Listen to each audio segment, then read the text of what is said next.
How, has Said asked, do we now in HIV and AIDS work speak truth to power? How do we restore the place of the intellectual as a voice far more important than that of the expert or the consultant?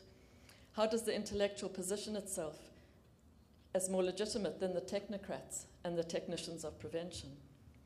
For as Said reminds us, no social system, no historical vision, no theoretical totalization, no matter how powerful, can exhaust all the alternatives or practices that exist within its domain.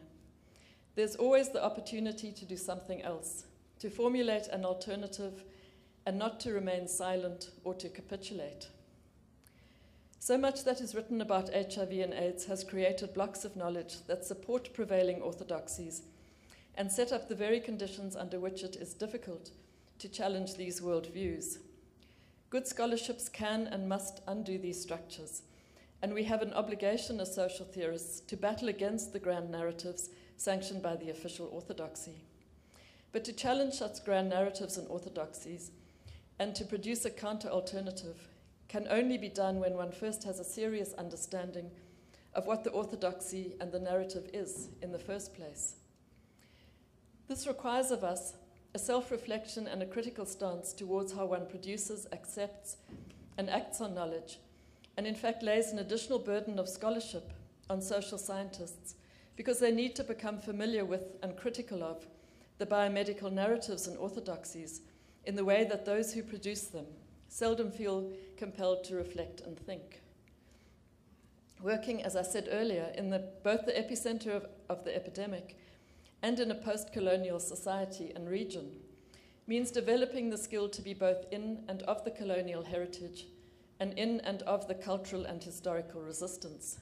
This double identity, if you like, adds to the need for independent judgment and a critical consciousness that stays clear of the prevailing orthodoxies or dogmas.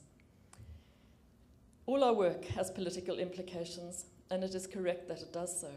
In our AIDS prevention research, I think we need to develop a far more robust culture of critique that can offer a rigorous theoretical critique of the biomedical and which can challenge with greater power their intellectual and social frameworks. But we also have to offer a much more rigorous theoretical critique of our politicians, of power, of policymakers, and the decisions that are made on behalf of people and which in the end may be counterintuitive to their needs.